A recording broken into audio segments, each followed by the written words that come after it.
This is Jay Tablante, and you're listening to the Pinoy Photography Podcast.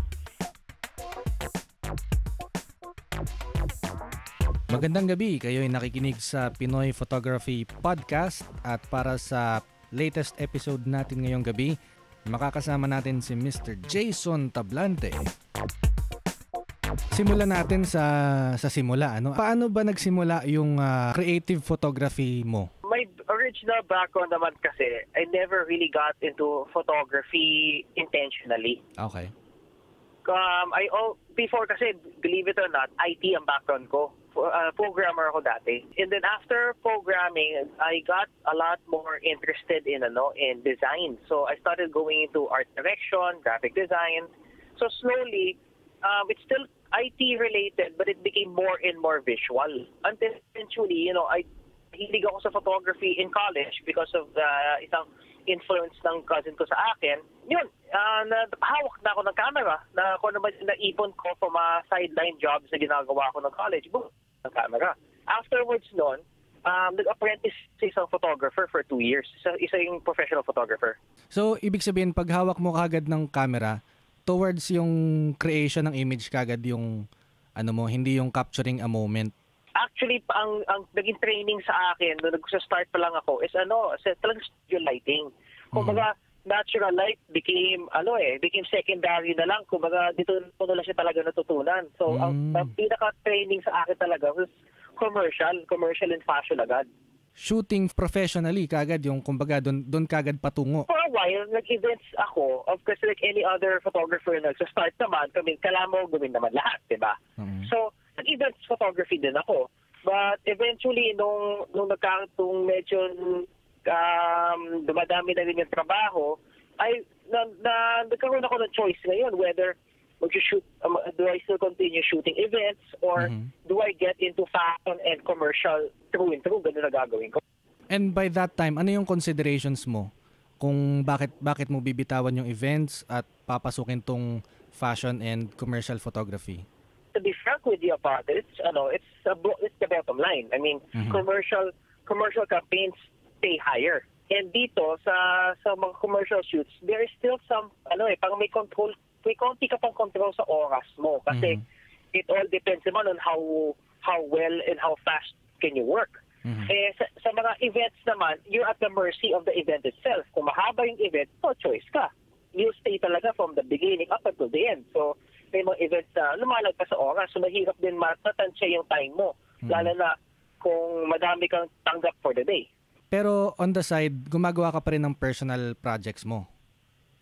Madami. Madalas ako mag-shoot pa rin ng mga personal projects ko. Like, mga once a month, every other week, mag-shoot lang talaga ako for the sake of, katuwaan lang. Itong personal projects mo, ito na ba automatically yung mga nakikita natin ngayon na mga highly conceptualized shoots? O meron ka ding iba pa? Madami naman. Kumbaga, every so often magko-cosplay shoot ako. Yung maayos yung set, yung buong crew. Nangyayari naman yun. Pero kadalasan ngayon, yung mga personal work ko, mga personal fashion projects ko lang, mga model shoots, na kung naman yung something that's very easy to set up. Yung mga cosplay shoots ko naman, nangyayari yun. Medyo, yun yung mga every other month kasi mas mahirap i-prepare ang mga yan. Gaano katagal ang preparation for that kind of images, mga ganon? Sabihin na natin, mabilis ng isang buwan. 1 month yan before it starts. And kasi mga characters na ginagawa namin for cosplay, specifically for cosplay, these are characters na nakasanayan kong basahin nung bata ako, yung mga comics, yung mga cartoons, yung mga games na nilalaro ko. So, it's a personal thing. Kumbaga nabasa ko sila, napanood ko. That's why gusto kong gawin yung mga characters na yan. Hindi lang ako basta-bastang mag-shoot ng cosplay dahil sikat-sikat dito character o sikat-sikat ng character. So what I do my homework muna. Binabasa ko lahat, everything, or I research and reread ulit yung mga comics na meron ako. I-download ko ulit yung mga cartoons kung meron man para ma-familiarize ko ulit yung experience ko with that character. Tapos from there, tsaka ko sila ini-interpret in my own manner. Kumbaga, if I were to make my own rendition of a particular character, paano ko gagawin? within yourself pa lang yun. Parang... It was still within myself. Yung pang it's like you're parang nagmumuli-muli ka muna kung plano mong gawin with this particular character. Mm-hmm. So, from there, ang ginagawa ko, I start bouncing off ideas sa ibang members namin. I mean, yung team kasi namin, isa kaming production unit, Edifice Studios. So, I mean, madalas naman kami magkakasama and madalas naman kami gumagawa ng cosplay shoot. So, sakali may bago ko idea. Sakali, sige, ganitong character, gagawin natin. So, ibabato ko lang yung, okay, pwede ba si ganito? Pwede ba si ganyan? So, they'll give their own inputs then kung how feasible it is to pull off this character at ano yung concept na pwede namin magawa. Kumbaga, nangyayari nito, I present to them an idea, tapos bahala namin i-digest as a team kung paano namin gagawin. Before ka mag-choose ng kung sino yung character na yon, ano yung criteria mo para mapili yung gano'n? Kunyari, may ginawa ka before si Rogue. Si Rogue, tama. Oo. Before mo siya napili na gusto kong gawin si Rogue, or bigla na lang ba sumulpot na si Rogue yung gusto kong gawin and then you do your research? 50-50 yan. Ito ang kwento paano namin napili si Rogue. Mm-hmm. Ngayon, second exhibit ko noon 2009, pangalan nung exhibit na yun, Pop Nostalgia. Mm-hmm. It was kumbaga nag-iisip na kami isang last piece para namin magawa para makompleto yung exhibit. Ngayon, kumakain kami sa isang Chinese restaurant diyan sa bandang New Manila, nung production designer ko si Rafi. Madalas kami kumakain doon as in yung siomai at saka hako, as in kain lang kami at saka beer, yun lang ang atupag namin. Ngayon, meron silang lumang TV doon sa tabi, sa kanto. Tapos it so happened na nirerun nila yung X-Men the Animated Series. Okay. So when they were showing yung X-Men the Animated Series, nakita ko si Rogue. So sabi ko kay Rafi, Chong, si Rogue kaya? Do you think kaya ba natin to? Kasi that was the first, actually si Rogue is one of the first bona fide cosplay shoots na ginawa namin. It took, parang, at the same time, parang it was pushing it yung conceptualization, yung design. It was our first time to do something as grand as Rogue nung time na yon, noong 2009. Mm-hmm. So, it was a personal dare na inisip namin dalawa, kaya ba natin to? So napaisip kami, sinong kaibigan namin pwedeng gamitin as Rogue? Noong time na yon, katropa namin si Rian Ramos. Mm-hmm. And nung nag-match kami, sabi namin, kahawig ni Rian, tara, meron na kaming modelo. And then, ginawa nyo na siya. And then, after nyo ma-compose yung image na yon, ano yung pinaplano nyo about that image? Ang initial idea kasi namin with it was, yung unang shot, yung unang image na ginawa namin with Rogue, gusto namin as if, pumunit ka na isang page ng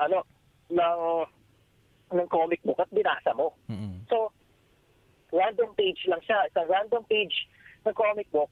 Tapos, parang in between siya ng story. So, hindi siya hindi siya start, hindi siya ending, gitna siya.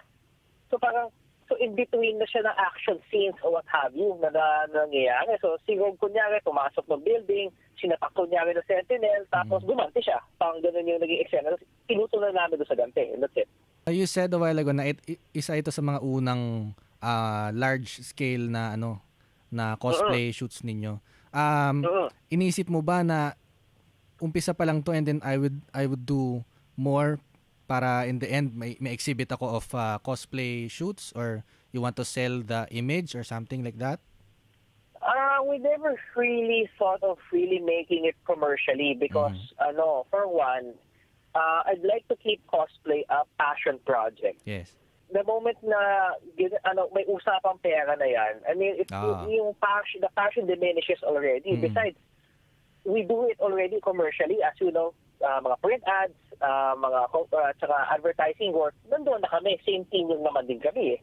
Cosplay talaga for us, or cosplay photography for us, is just a means of exercising our imagination. Kami ang kliyente, so to speak, and we'd like to push it. And sa dami ng tao na involved sa project, na ginagawa lang talaga to out of passion or out of love, the business viability for it is not feasible. Kumbaga, there's so many people sharing it. So, Kung may kikitain man kami sa cosplay, ako sinasabi ko, dinodonate na lang namin sa charity. All our cosplay endeavors throughout the years, we made it a point na we donate. It's unfair na, for example, na ako lang as a photographer takes credit for it because ang dami namin gumawa. Ang dami namin nagtrabaho for it. Ilang images ang target ninyo na ma-produce out of that production? Usually, kasi si Rogue, 2 beses namin ginawa yun. Mayroon kaming original na shoot na Rogue noong 2008. At mayroon kaming ginawang Rogue na 2010. Ngayon, yung 2010, yun yung lumilipad na siya Yung nasa sky. Ang aim lang talaga namin, isang litrato lang, isang image lang ilalabas namin per shoot. We're not after a lot of posing. Isa lang talaga. Kasi when you have one concept in your head, isa lang ang i-aim mo. Yun din na isasuggest ko sa mga ibang nag-shoot who'd want to follow our style. Isa lang ang i-aim mong image. Huwag mong pilitin ng 2 o 3 dahil mapapagod ka. Sa isang image na yon na ina-aim mo na ma-produce for that production, how long yung shooting hours nun? Usually, mga cosplay shoots namin, mahina ang 5 hours. Kasi ang philosophy ko behind it, it's better to produce isang magandang litrato na talagang will make a huge impact kaysa madaming mga litrato na mediocre naman. So I'd rather pour all our effort into one single image that will change perception for that character or will create buzz or will create talk about it. Kaysa sa mga pictures na, okay lang, next. Ganun na, di ba? And then ngayon, sa dami nilang mga ginawa na mga cosplay-inspired, costume ganyan, grand scale production, anong ginagawa ninyo na ngayon about that images? What tinatago namin, we have a steady portfolio na lumalaki over the years. Yung nakikita mo yung body of work namin and paano kami nag-progress over the years, kung paano yung makikita mo yung mga early trabaho namin ng cosplay, makikita mo medyo nangangapa pa kami sa style Up until in the last 2 years, medyo na-establish na namin yung estilo o yung method. But of course, it's a growing thing. Up until now, madami pa ako natututunan ng mga bagong techniques na pwede ko ma-incorporate into the mga bago naming cosplay work. So, it's a never-ending learning process. Hindi mo pwede masabing alam mo na. Kasi may bagot na darating. Ito, kalalabas lang nung Jinri Park book? Yung The Jinri Experience. Yes. Can you tell me a little something na background dun sa story? Paano niya na-conceptualize yung ganon? There's this particular style of photography in Japan called gravure. It's sexy. It's very similar to along the lines ng mga FHM natin and such. Pero sa Japan, iba ang pagka-sexy sa kanila Nasanay kasi tayo doon sa American style ng mga magazines na very aggressive yung pagka-sexy na parang stage, naka-set up yung shot at post yung medal sa harap mo, I'm sexy at lahat kayo ma-allure sa akin or something like that, diba? Sa kaso naman ng Japanese style, gusto nila yung very down-to-earth, girl next door, na napaka-raw o napaka-candid ng mga shots, so to speak. Having been influenced a lot, kasi ako, ang laki ng influence sa akin ng Japanese style photography And so ever since, gravure has always been a part of that influence. So over the years, ako at the back of my head, ako talagang gusto ko mag-shoot ng gravure. Over the years na, like I said, I've been searching for models na pwede ko makatrabaho and malabas ko yung gravure style ng pag-shoot at ma-publish ko siya. Ngayon, it just so happens, nakilala ko si Jinri last year. We became good friends and na-present ko sa kanya yung idea ng gravure and nagustuhan naman ng isang publisher ng Rare Books nung pinresent namin sa kanila. Nagustuhan naman nila. So ayun, nagkaroon ka ng libro. Nagsushoot ka all over. I mean nagko-cross ka ng genres commercial, tapos nagpa-passion shoot ka ng yung mga passion projects mo and then marami ang gustong pumasok sa ganyang larangan Anong mabibigay mo sa kanila na advice? Do not force it. Everything comes at the right time Yun yung I always tell myself Kasi there are times na parang pinipilit ko yung, for example, I've been pushing for gravure for a good number of years already and yet nothing happened. But ngayon lang nangyari. Kasi feeling ko, it's only now na parang I've gathered enough knowledge, I've gathered enough experience para makagawa ng isang gravure na libro. At saka makapag-shoot ng ganong style. It's just a combination talaga of persistence and patience eh. Patience in a sense na huwag mong madaliin. If you really wanna get somewhere, you have to really be patient about it. For example, yung cosplay shoots namin, it didn't come overnight. It took years of research and trial and error. Believe me, madami na kaming cosplay shoots na ginawa na tinapo namin yung litrato dahil ang pangit niya. Pero in general, sa mga yung newbie ba na photographers, ano yung magiging advice mo para sa kanila? A good part of photography is 90% imagination eh. 90% imagination and 10% clicking. That's something na if I were to share, kailangan nila i-change for most of the newbies kasi parang shoot tayo dito, shoot tayo doon. You have to imagine things first in your head bago ka mag-shoot. Kasi kung hindi, walang saysay yung mga litratong ginagawa natin. I'd rather be shooting a few images na alam ko gusto ko at alam ko saan mapupunta yung direction. Isa sa, shoot ka lang left and right. Kumbaga, imagine your shot first and then saka ka mag-shoot. Kumbaga, yung camera na huli mong hahawakan, so to speak. Maraming salamat Mr. Jason Tablante at maraming salamat sa inyo sa pakikinig sa Pinoy Photography Podcast. Sana marami kayong natutunan sa mga pinag-usapan namin ni Jason. Maraming salamat at next time ulit dito sa Pinoy Photography Podcast.